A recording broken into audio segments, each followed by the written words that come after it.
We go live, Cyrus. Yes. One more minute to go by my watch. So Yes. we just wait for.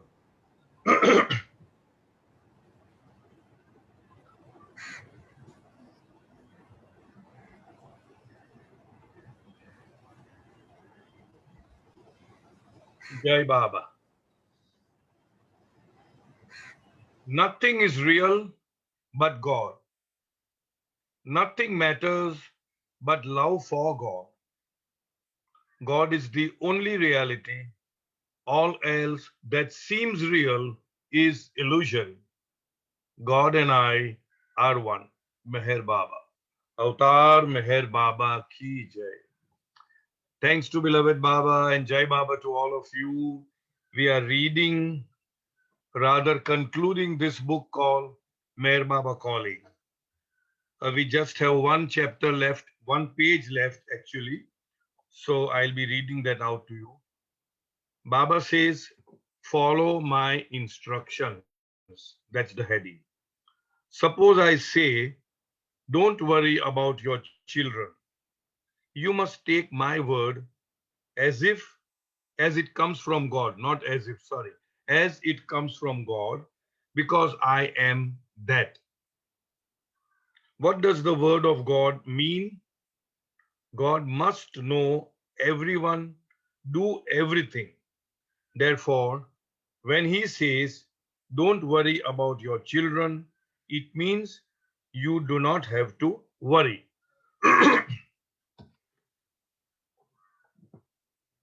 Most important thing we must realize, and I keep on repeating that we are in the love orbit of the one who has created the creation, the Lord of the universe, the Lord of lords, the highest of the high, the God in human form, the avatar of the age, the Rasul-e Khuda.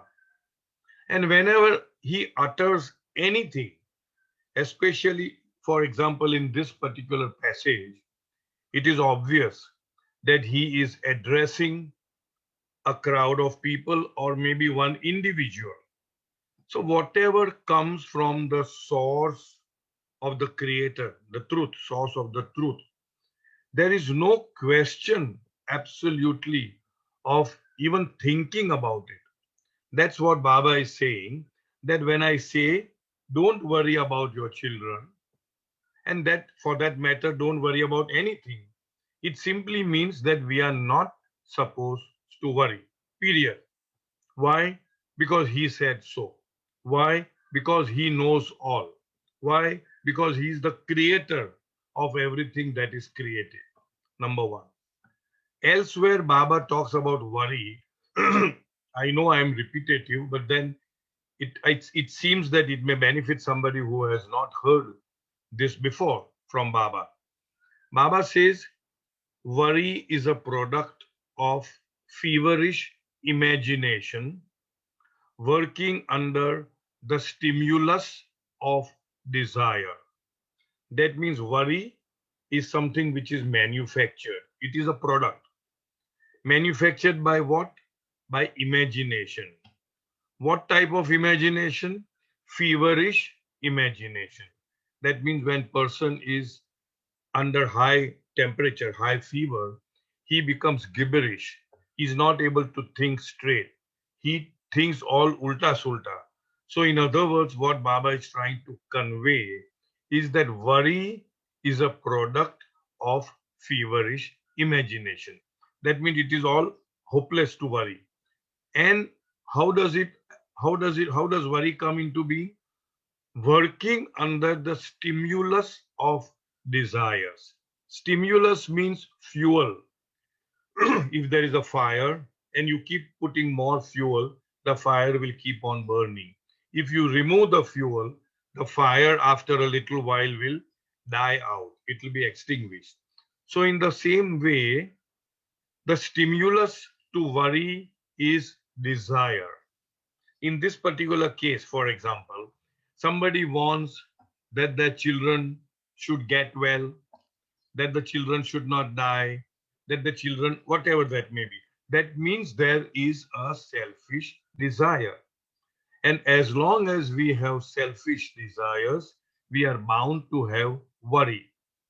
The moment we drop all our desires, especially selfish desires, automatically we say goodbye to worry because there is nothing to worry about. We are totally 100% resigned to the will of the one who has started it all.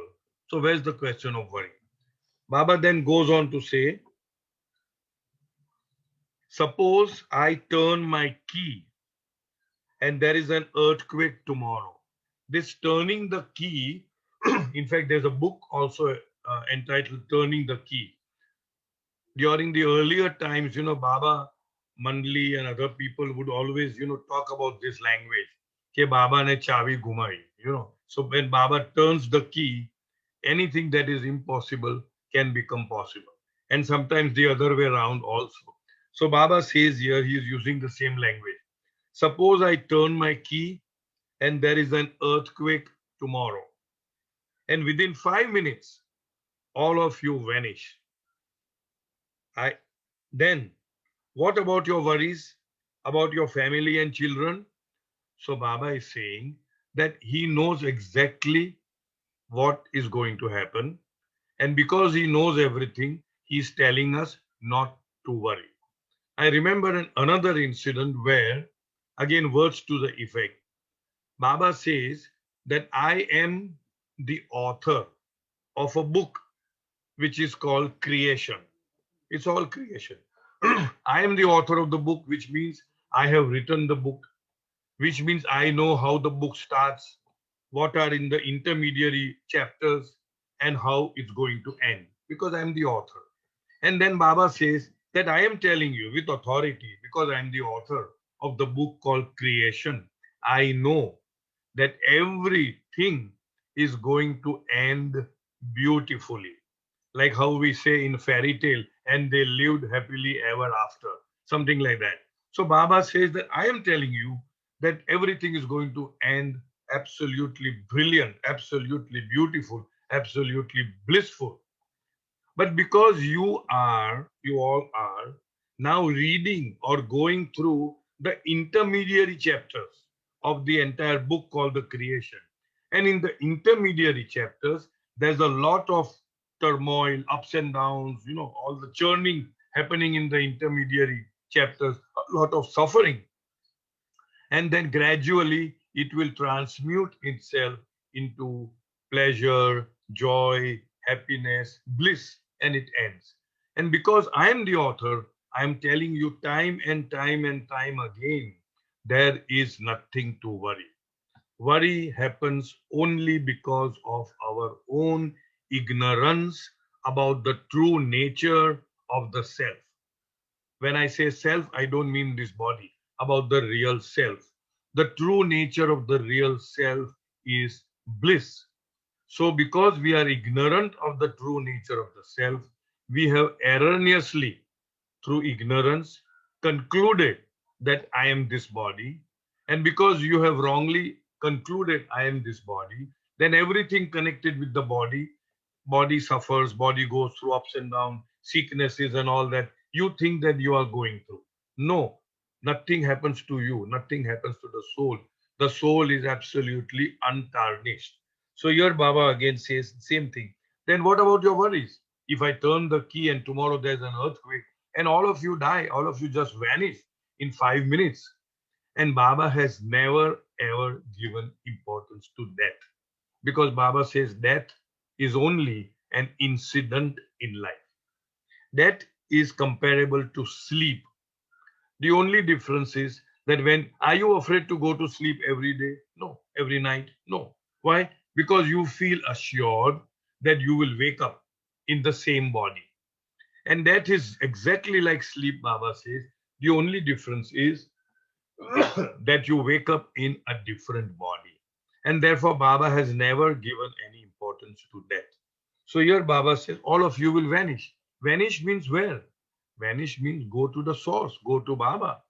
If we are fortunate to remember him, never to come back again. And if we are not so fortunate, Then we come back again in another form, having achieved whatever we have achieved in this life spiritually, and then you pick on from where you left and then move forward. Is as simple and logical as that, but still we worry.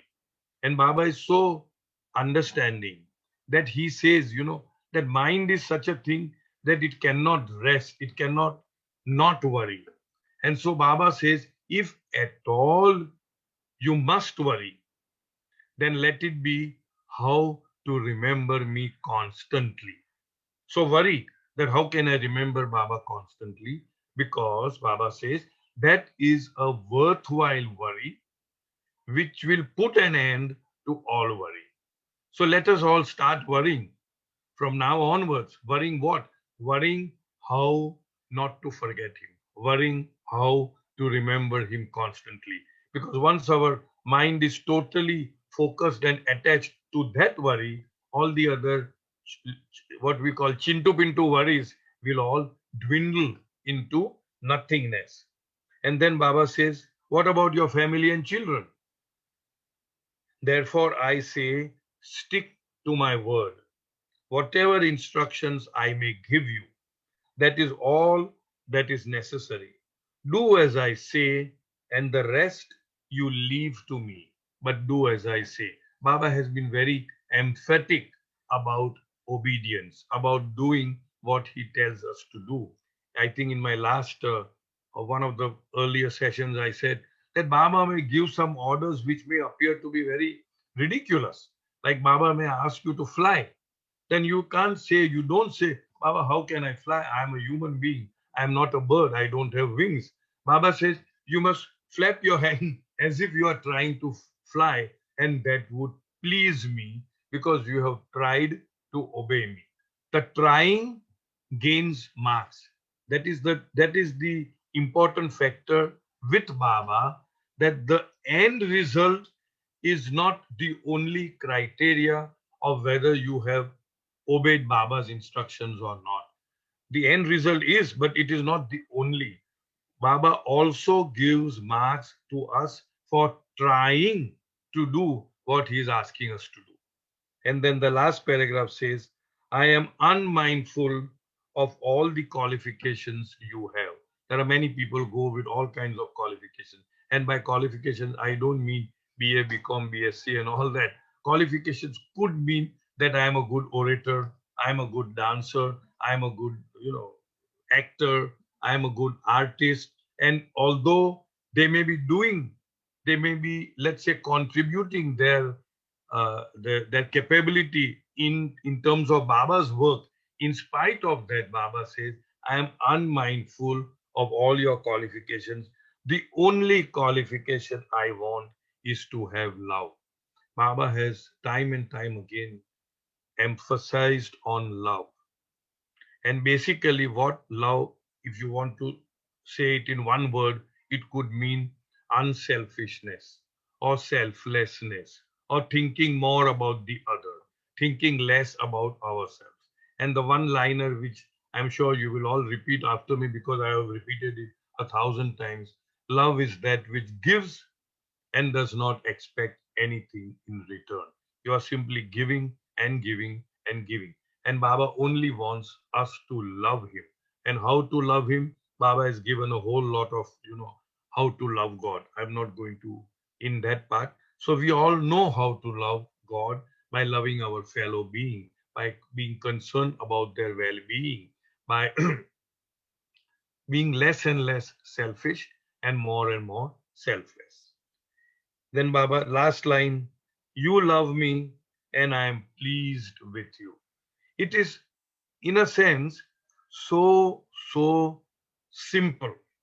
Baba does not have a whole list of thou shall not do this or do that or da da da da da. No.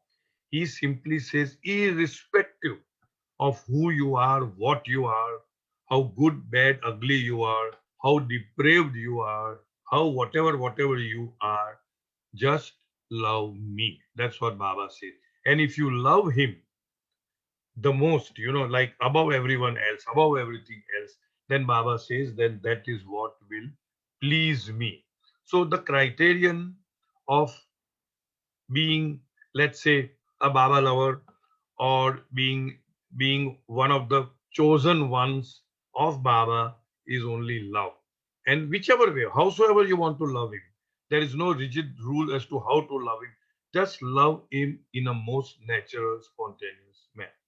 So here we end not only the 70th chapter, which is the end of the book, but also the book. So we finished what we started with. Delna from Dubai wanted that this book be read, and so we've been our word and we've finished this. Although I don't find many people from Dubai in this Dubai uh, so-called forum, but anyway, any questions on this? I can see Kunda, of course. Kunda Tai, I can see, of course, from Dubai. I don't know if Meher is the same as Meher Patel or no. Anyway, doesn't matter. Any questions so far? Yes, Ram Nori ji. Ram Nori, No, you I have a don't. question? No, I don't have any questions. You don't have a question. All right. So Yeah. now what I intend, sorry. Now what I intend doing is, in one of my earlier terms, I had not promised, but I had simply stated to Dilshad Kapadia that something she wanted to know about divine individuality and all that. So I could dig out a few stanzas from Baba's discourses, from Baba's books. काय And so I, म्हणतात ते बाबा Jai Baba, who's this? Kai Dalare? Kundatai. All right. So we will do that. If she's here, then fine. If she's not there, she can always look it up in the YouTube or Facebook or whatever. Now, this is the book called The Everything and the Nothing. This book, again, is Baba's own words. This is based on question answers that so many people have asked Baba, and so he has taken the trouble to dictate the reply. And this is now on chapter number 56 and page number 93. Infinite individuality asserts indivisible oneness. Now, let me tell you, these are all intellectual gymnastics. I would put it that way. It may have nothing to do with our own life as to how one should conduct oneself.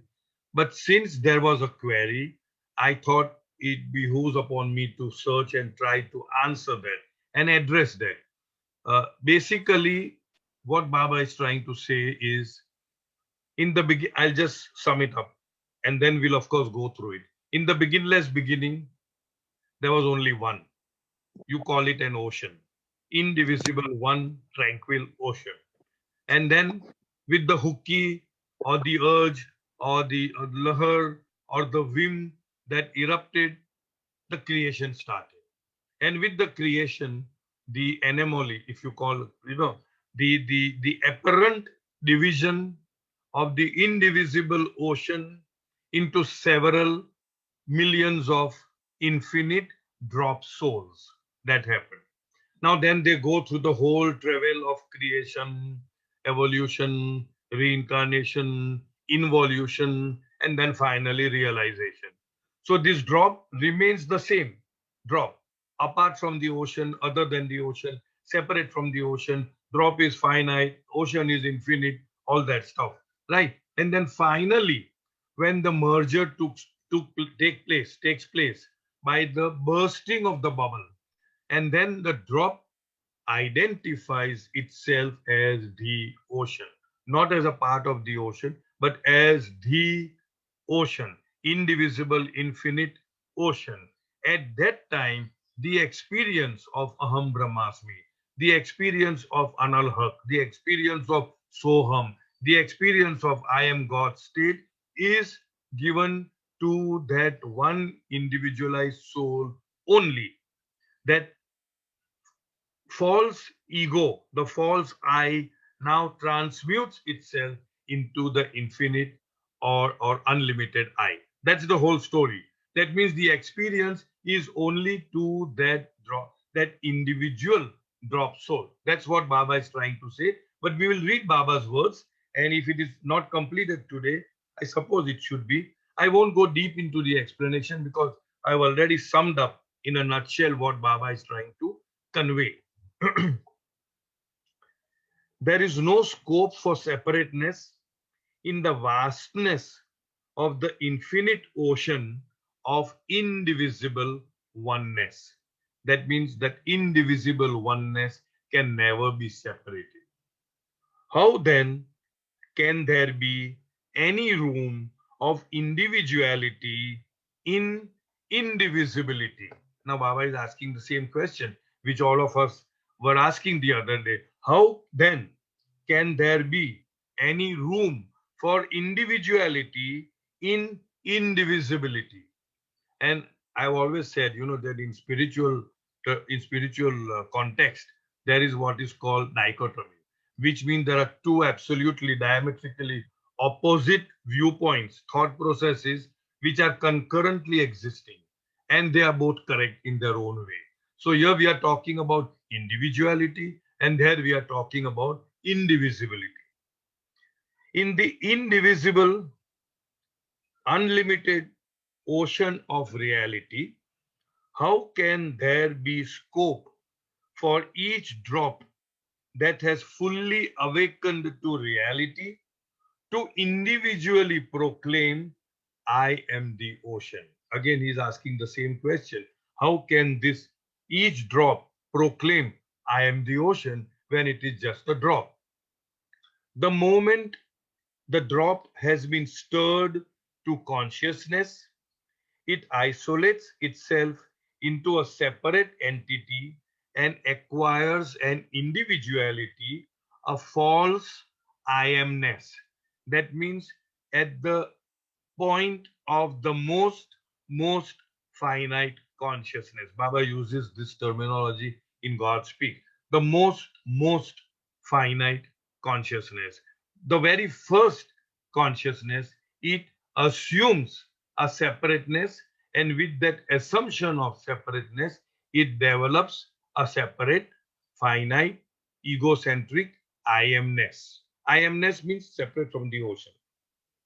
This awakened I is enveloped. When Baba says awaken, it doesn't mean the final awakening, but this consciousness, awakened I, is enveloped in falseness that grows with every step of its increased consciousness in proportion to its field of impressions and expressions. In other words, this separative I amness, or this separative ego consciousness, or this false ego mind keeps on growing and growing and growing as it accumulates more and more impressions, and as it starts experiencing more and more experiences. In other words, as it evolves, as the separate I evolves, it is accumulating more and more impressions, which is the other word for samskaras, and it is also experiencing the experiences based on the impressions. This, sorry, this falseness that at first helps the drop to establish individuality in the indivisible ocean becomes the perpetual hindrance that keeps the drop from knowing itself as the ocean.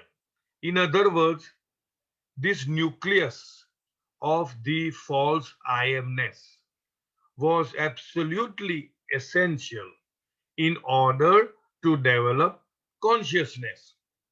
It is something like how the banks of the river are absolutely essential for the river to flow towards the ocean. If the banks were not there, the river would just flood the towns and the cities and the villages, and it would run havoc.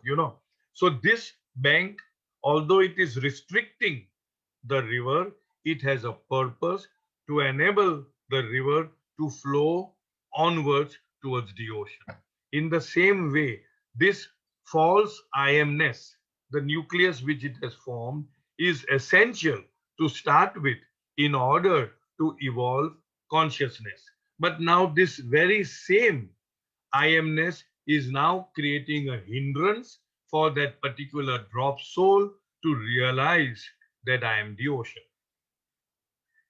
The I has to get rid of the falseness before it can realize who it really it is, who it is in reality. Capital W.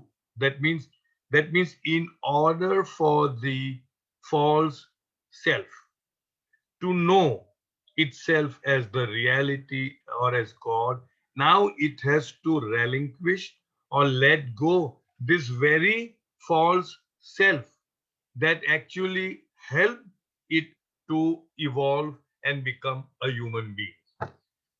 At the end of the journey, when at long last the goal is reached by the grace of the perfect master, every time Baba emphasizes that the goal of God realization or liberation cannot be achieved unless and until there is an active participation, active help of a living perfect master or the avatar who's the eternal living perfect master. At the end of the journey, when at long last the goal is reached by the grace of the perfect master, this falseness is entirely removed and the I alone remains with its supreme knowledge, saying, my falseness is gone, I am God. In other words, what Baba is trying to say, elsewhere, what Baba says, that this false I, when it removes all the kachra, the samskaras and the impressions, and if that false I is fortunate enough to be contacted by a perfect master, then this false I automatically transmutes itself into the real I. Thus, when the when each individual drop sheds its false awareness of being other than the ocean, false awareness was what? That I am other than the ocean. Ocean is infinite, I am finite, ocean is reality, I am a dream, ocean is one, I am multiple, that kind of thing. So thus when each individual drop sheds its false awareness of being other than the ocean, it proclaims itself as the infinite, indivisible ocean. That means that particular false self now has the, what should I say, authority and the license and the permission to proclaim Anal Haq, which is I am that, which is I am God. It proclaims itself as the infinite, indivisible ocean. At the instant its falseness, its very own falseness is removed, the drop asserts its infinite individuality. This is the terminology, infinite. At the moment the falseness is removed, that one single, specific, particular drop soul proclaims its infinite individuality. It then consciously and continuously experiences itself for all time as being without a second. Then that experience is continuous without a break and it is conscious. We, in our sound sleep state, become one with God. We've done that many times. But there is no consciousness. The moment consciousness comes, we experience separateness from God. The moment consciousness goes, we experience oneness, but there is no consciousness. So that is the play which goes on through eons. So here Baba says that the one who has achieved the goal, he is consciously and continuously experiencing itself for all time. That means it is now eternal, it is perennial, as being one without a second. That means he is infinite, he is eternal, and he is indivisible. Without a second, there is no other. I am the only one. I alone exist. The Almighty, infinite, and indivisible Paramatma. That is the experience, the Almighty, the infinite, the indivisible Paramatma. This is the I am God state. This is how every Atma, from the instant its consciousness is unburdened of falseness, that is impressions, samskaras, for all time asserts itself as the Paramatma, God absolute. This is what Baba has to say. Whatever little we can grasp, we will try to grasp with our limited intellect. That this is what Baba is trying to say. That individual souls, when they achieve God realization, the experience is for that one particular single individualized soul, and the experience is I am God. So that is the meaning of, you can call it divine individuality or whatever way we want to express it. Any questions on that?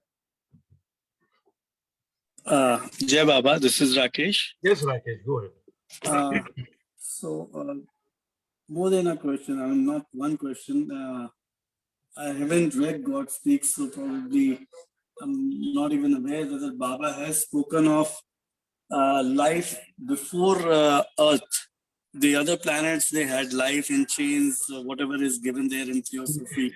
So, one is that part, has Baba ever talked or mentioned, things about that? And then secondly, whenever you say the creation happened, obviously the life didn't come about at once. Initially, there was all matter and no life. And let's say there was stones and, all kinds of matters in all forms, all physical forms. So whatever the consciousness was there with each of the creation, the particle and the constituent, what were the sanskaras? They were all equal, 700 tons, something like that. So just elaborate on these two Yeah, points. that is exactly what, similar to what you had asked earlier, that for a very long time, pre-human stage, all the actions of the pre-human or majority of the actions would be involuntary. Yes, I would say they all started in the same start line, and how it all differed is just nothing but the divine will and the divine whim, I would say. That is why at the start of the human race itself, the first human, so for example, 1 million human beings, then they will all have different combinations of samskaras based on what they did prior to becoming human beings, because that's what Baba says, that they are involuntary actions. And only after human form, when the consciousness is whole and complete, and when all the three bodies are complete, the gross, subtle, and mental, all our thoughts, feelings, emotions, actions are voluntary. You see, that means we have the discretion of doing this or doing that, howsoever apparent free will it may be, but we still do have this kind of a free will. So if your question is at the start of creation, whether everything started equally, my limited understanding would say yes, it all started equally. And how about life before Earth? That's what Baba says. Baba said that there are certain planets where life exists in different forms, as stones, as vegetation, and even as human beings. But in those, human beings are 100% intelligence and no one planet, 100% intelligence and absolutely no heart, which means no feelings. Then there is one which is 75% intelligence and 25% feeling. And on Earth, we have the 50-50, a kind of a balance between intelligence and feeling. That means the heart and the head. That's what Baba has said. And my understanding would be, this is purely my understanding, that before we even ventured to take our first birth on Earth, we must have spent several thousands of lifetimes on other planets before we came to Earth, because Earth is supposed to be the most spiritual of all the planets, because it is only on Earth that we have the inner spiritual path or the involutionary journey. It is only on Earth that you find the 56 God realized ones and the five perfect masters and the entire hierarchy of spiritual aspirants, 7,000 total in number. It is only on Earth that you become God realized, and it is only from Earth that when you die, that you might get liberation or mukti. So, in my understanding of what limited reading that I have had is that Earth is a very special planet. It is supposed to be most spiritual planet, and that we are so fortunate to have been born as contemporaries, so to speak, to Baba's birth. God having walked this earth, we were there as witness at that time. Does this answer your question, Rakesh? Yeah. Thank you so much. Thank you. Jai Baba. Any other question? Okay, no question. So now, since I have dug into this aspect of what we are reading, I'll again read just a small. These are all excerpts. I only extract whatever is relevant to what our subject is.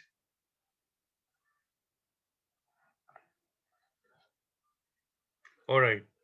Here it says individualization of consciousness. This is, of course,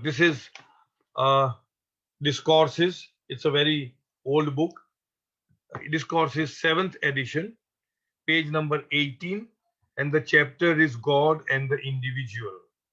And here it says, all right, I'll just go through a certain passage. The boundary in which consciousness can move is prescribed by the samskaras. That means samskaras become the boundary in which the consciousness can move. In other words, if the samskaras are rare, weak, very few, the consciousness can move in more wider area. And if the samskaras are very gross, heavy, crowded samskaras, then our consciousness will be moving in a very narrow region. The boundary in which consciousness can move is prescribed by the samskaras, and the functioning of consciousness is also determined by the desires. That means again the same thing. The more the desires, the more restricted our consciousness, the less the desires, the more open or more, what should I say, wider our consciousness. As desires aim at self-satisfaction, the whole consciousness becomes self-centered and individualized. That means it is the desires which causes individualization of the drop soul. Once all the desires are dropped, at that moment, which is very difficult, of course, at that moment, there is no desire and you achieve, that means no samskaras, no impression, you achieve the God state. The individualization of consciousness may, in a sense, be said to be the effect of the vortex of desire. So, in other words, what is it that is causing individualization? The vortex of desire, is what is causing individualization of the soul.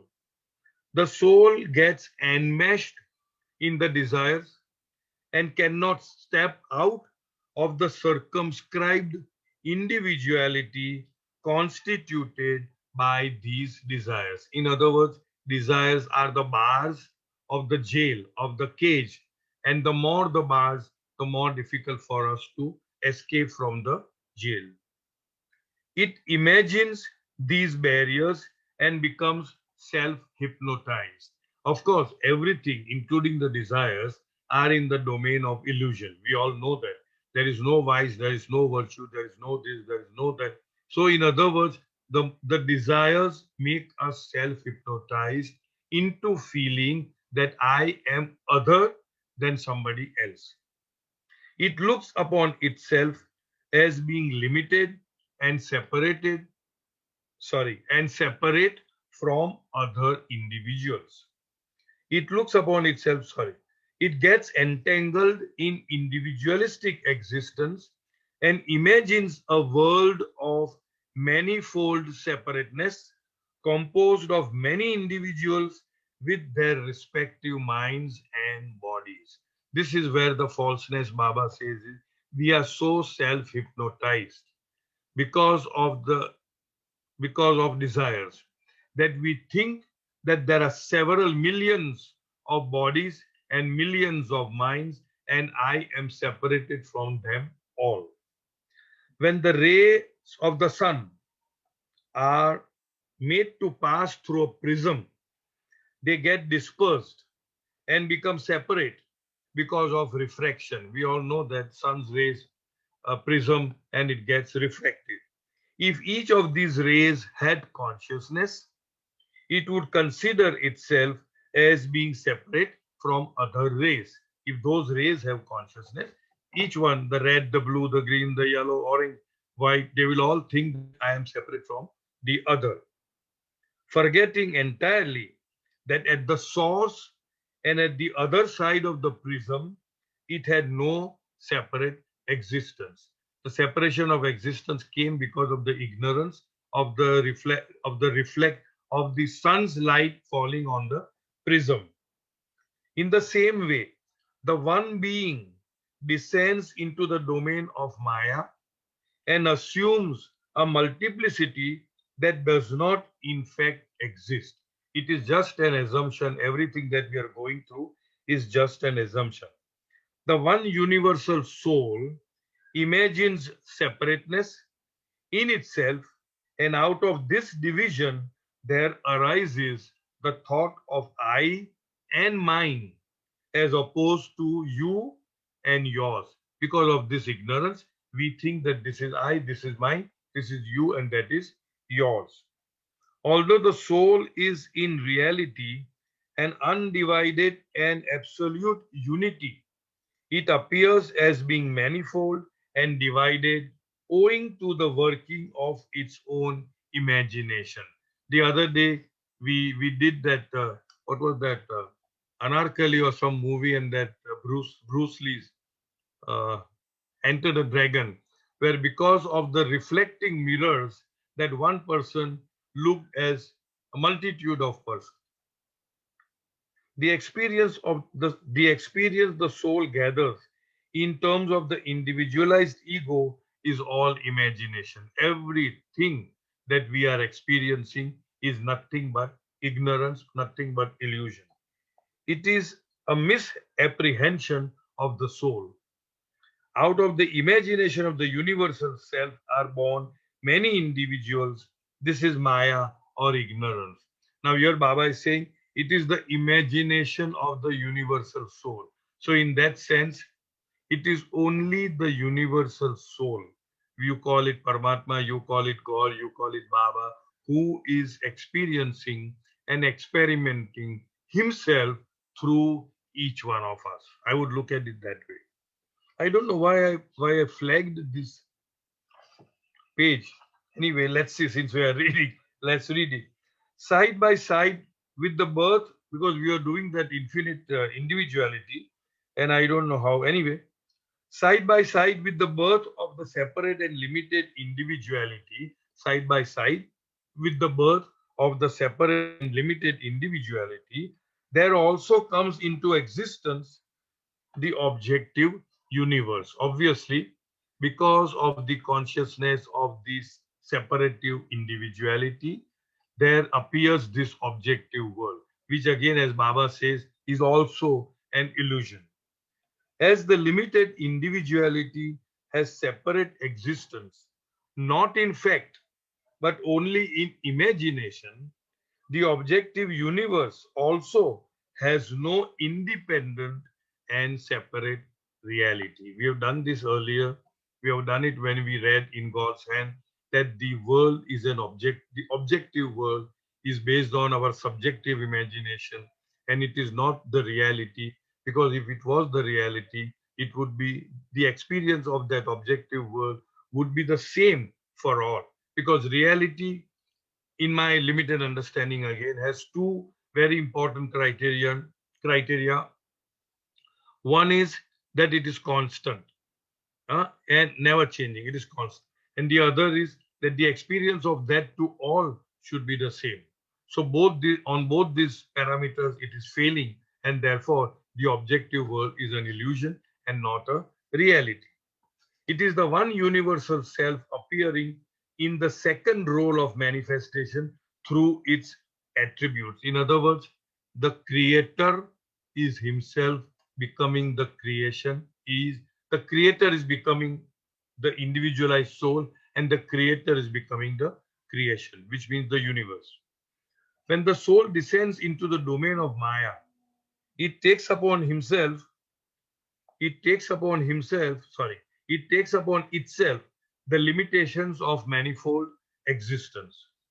The self limitation of the soul might be looked upon as its self sacrifice on the altar of consciousness.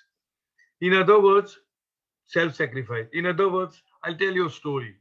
There was one sage who was passing through a village, and many people gathered together and that said, "Oh my God, you have really sacrificed so much in your search for God. You have sacrificed so much. And the sage smiles and says, "No, you are a better sacrificer. You have renounced more. You are a greater renunciator because you have renounced God for the sake of all these things, small things like name, fame, money, and all that stuff. So you are a greater renunciator." So here, Baba, what Baba is trying to say is my understanding that we have self sacrificed our reality for the sake of falsity. I'll repeat this sentence. The self imagination of the soul might be looked upon as its self sacrifice on the altar of consciousness. Because the moment the first full, complete consciousness is achieved in the very first human form, we should have realized Aham Brahmasmi, I am God state. But that doesn't happen. Why? Because of the accumulation of the samskaras. And so, in other words, we have sacrificed that in order to enjoy our desires. 1 minute. Although it eternally remains the same infinite absolute, it means the self. It suffers a kind of timeless contraction through its apparent descent into the world of time, variety, and evolution. That although in reality we are God, we have contracted ourselves, we have squeezed ourselves within the bounds of time, variety, and evolution. What really evolves, however, is not the soul itself, but only the consciousness. That is why in God Speaks, Baba uses this terminology. The consciousness of the soul experiences this, and not the soul itself. The soul does not experience anything. The soul does not evolve. There is no evolution of the soul. It is the evolution of the consciousness of the soul.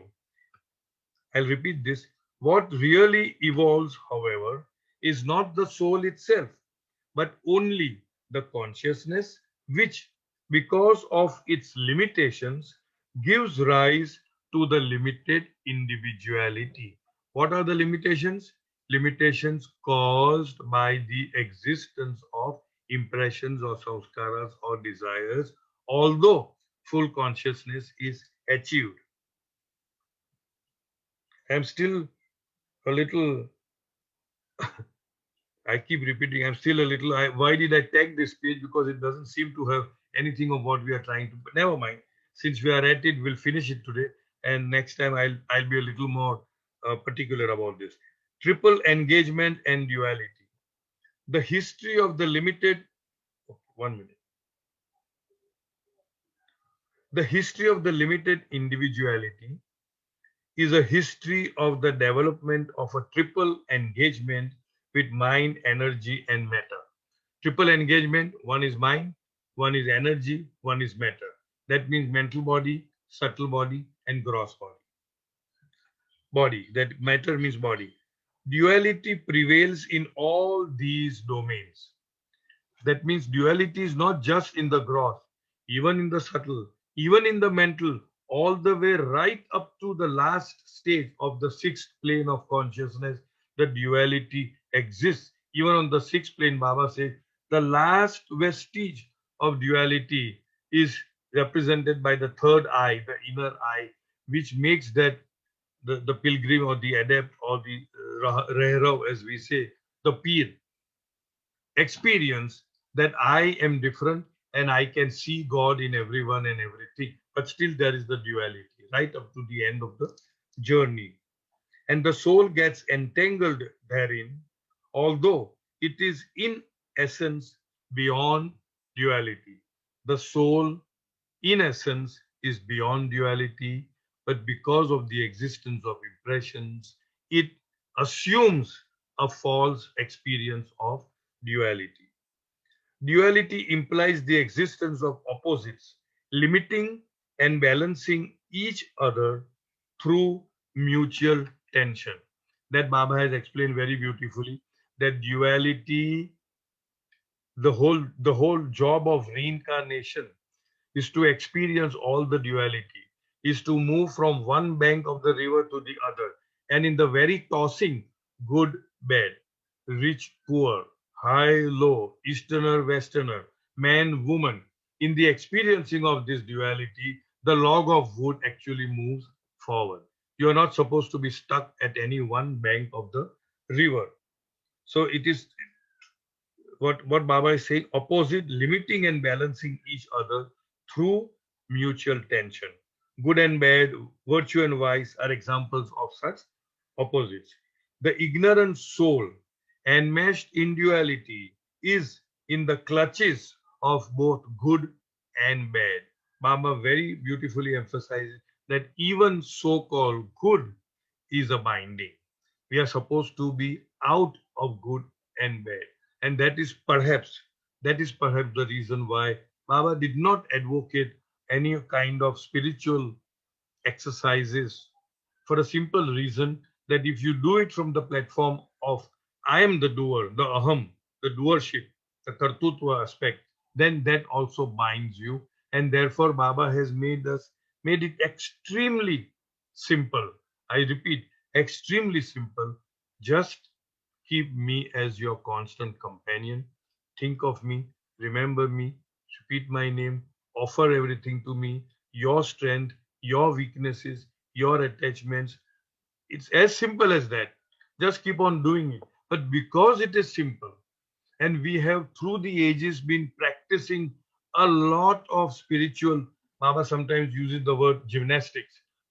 We wonder how can it be so simple, and therefore we again get enmeshed in all kinds of karma kand and what is known as shariat and things like that, as propounded by the religion. Nothing wrong in that. Let me tell you, don't misunderstand. It is good, but good also binds. And here we have Baba who wants us to be unbound, you know, from good as well as from the bad. And he is giving us a straight way. If we are fortunate enough, wise enough, courageous enough to follow that path, then perhaps we would make it very easily rather than going towards the good and then again balancing out the good by some good happening to us or doing the bad things also and then balancing the good. So, in order to cut through all this, Baba had been absolutely on the spot by telling us, make me your constant companion. Simply keep on remembering me wholeheartedly all the day through. All right. The duality of good and bad arises due to ignorance, but once entangled with it, the soul comes under its weight. All right. During the evolution of triple and entanglement with matter, that is body, energy, and mind, the ignorant soul is continually in the grips of wanting. In other words, again, wanting came, again the desire came. It wants the good and bad of the gross world. It wants the good and the bad of the subtle world, and it wants the good and the bad of the mental world. And owing to this distinction of good and bad, wanting itself becomes good and bad. See, the point is, in reality or truth, Baba says, there is nothing good, there is nothing bad. From the standpoint of Advait or oneness, how can there be a duality of good and bad? Baba says that which we call bad is actually the lowest degree of good. What we call evil is the lowest degree of good. There is no duality. But because we are so caught up in duality, and therefore we differentiate between the good and the so-called bad. In one of the uh, I'm supposed to be speaking tomorrow on love in the Baba Center's program tomorrow evening. So where I was just going through preparing myself, and Baba says, for example, greed. Greed is also love. It's a form of love. Lust, it is also a form of love. Jealousy, it is also a form of love. You understand? Envy, it's a form of love. But it's a very perverted form of love where the emphasis is on I, my, me, and mine. So basically, there is only one love, and these are the different fragments, the different what should I say, gully gucci bylanes of that love, and that which is not pure, that which is not selfless, that which is not unselfish, we call it bad. So actually, there is only one, that is love, but we call it by different names because of our ignorance. Wanting thus, okay, this gives rise to unending oscillation from one state to another without arriving at the unlimited state. In other words, we always keep on oscillating like a pendulum. And mind you, Baba says this when somebody asks, does it mean, can I just do good things and just, Baba says, no. Each soul has to experience this so-called bad or so-called evil and then again good and then again evil and then good. It need not be in one lifetime.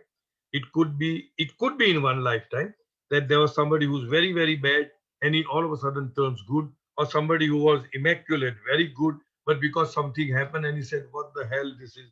Where is God? What kind of one? I don't believe. And then he turns his back towards the so-called good and goes towards the bad. That could happen in one life, or it could happen in several lives.